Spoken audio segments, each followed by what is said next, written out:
Now, this video is all about inverse variations. The idea of inverse variation is that, first of all, let's understand the word inverse. When you say something is inverse, let's say you are here, right? So you take the first step forward. So you are going forward. So once you return back, right? So you are moving in the inverse direction. So you are moving in what? In the inverse way. So you are no more going forward. So you are moving what? Backwards. So backwards means that you are going what? In inverse direction. But in variation, let's understand what the inverse variation means, or what exactly what indirect of variation means using these questions here. Now they say x is inversely what? Proportional to y, right? So the inversely proportional to y. So the word here, the key word here, so is inverse. So inversely proportional to what? To y. If x is equal to -2 and then y is equal to 3.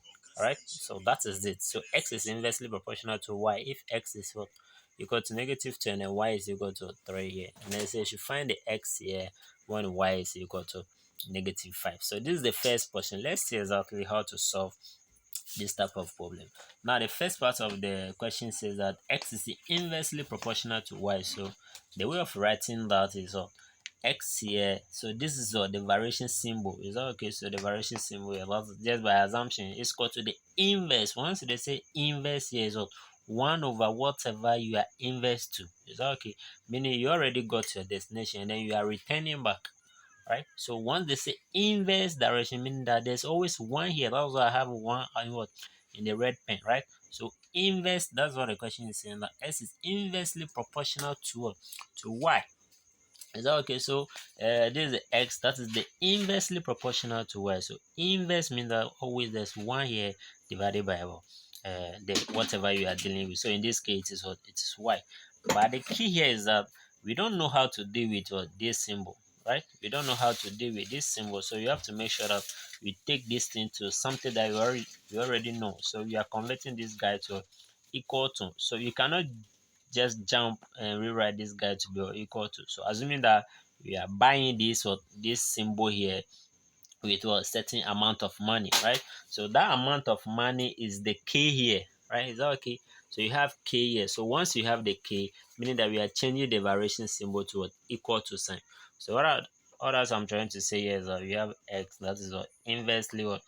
Proportional to y with the variation symbol. So we want to change this guy to something that we already know, right? So assuming we are buying this guy to something that we are buying this guy to equal to sign. So what are we buying with? We are buying with what? K. So always, if you want to change this guy to the equal to sign, you have to make sure that you bring the constant. So we call it a constant. So this is the amount that we are buying with, right? So k multiplying, it is multiplying, right? So it's multiplying whatever you already have. So the only thing that is changing here is that we are changing this guy to equal to sign and then add k to the second part of the equation. So here, this guy, if you multiply this guy by the top one, right? So this guy is multiplying the top one. So we have what? K over y. So we had our x to be equal to k over y, right? So now let's answer the question. They say that this is just for the inversely proportional part. Is that okay? So this is what we are having, and then we are told that when x was equal to -2, and then we had a y to be 3. Is that okay? So what is happening? So if you have the s to be equal to -2 and then a y to be 3 here, we are just going to replace and then we find what? Our k. So in this case, the amount that we are using to buy what? This symbol here, right? So just for understanding purpose, right? So let's find the amount that whether we bought it what? On credit or we pay in cash. So we replace the x and the y here by what?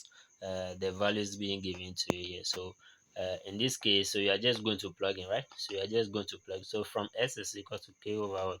Over y, it means that our x here is what? -2 from the question, and then the y down here is 3. So this guy, you just need to solve for the k.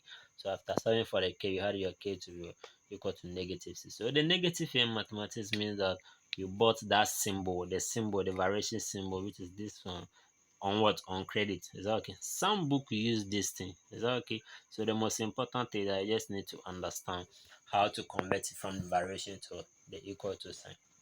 Now let's move on. Now the second part says that you should find the x, right? So you find this guy here, you should find this x here when we had a y to be equal to negative 5. So let's see how to do that. So here, now that we had the amount that we bought the variation symbol with, so we are going to replace the k by what? Negative 6. Is that okay? From this equation that we had. So this was the equation that we are using. So x is equal to k over what? Over y here. And we are told that we should find the x when y is equal to negative 5. Is that okay? So if you replace the k here by the negative 6 and then the y here by what? By the 5, right? That is what we are given. So you add the y to be equal to a negative 5 here. So let's find the x. So straightforward, that's the negative 6 divided by what? Negative 5, right? So negative 6 over negative 5. That should be what? 6 over 5. We got the negative cancel out. So this is what? Improper fraction, right? So that's what the top one is bigger than the down one. So we call it what? Improper fraction. So here you can convert it to a mixed fraction. That is one whole number, what?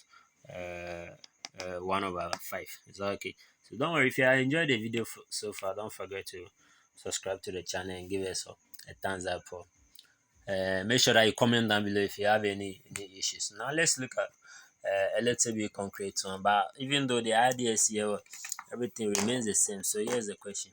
It says that if y is inversely proportional to x plus 2, right? So here we are no more dealing with just one symbol, we are dealing with 2, but the idea remains the same. So when y is equal to 48 and then what?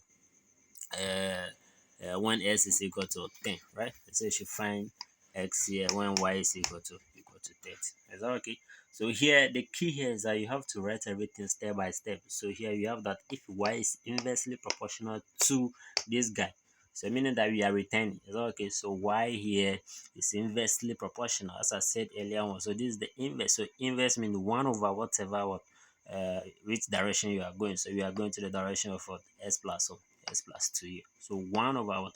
S plus 2. So remember, for us to change this symbol to equal to sign, you have to bring a constant, right? So a k here. So we are replacing this guy with the constant here. So let's exchange that with a constant so that we can deal with something that we already know. That's what the equal to sign.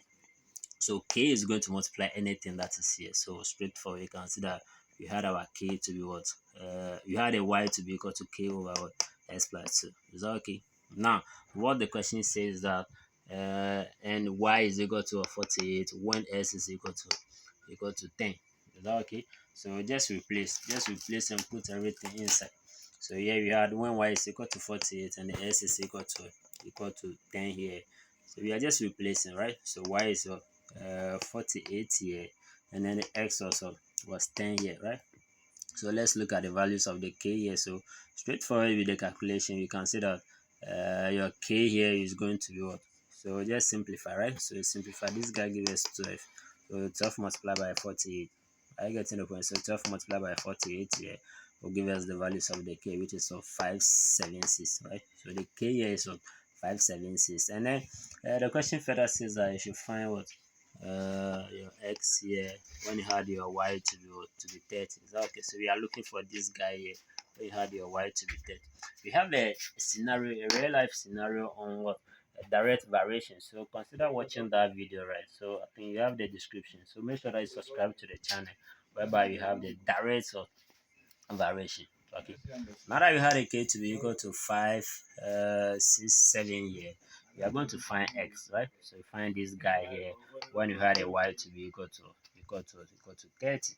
So as usual, so we had this y to be equal to k over s plus 2, and then so now we want to find this x here when y is equal to 30. Just replace, right? So replace the 30 by what? The y here, and then you had the k. You already saw for the k that is equal to 576. Is that okay? So y is equal to k over s plus 2. So the k here was what?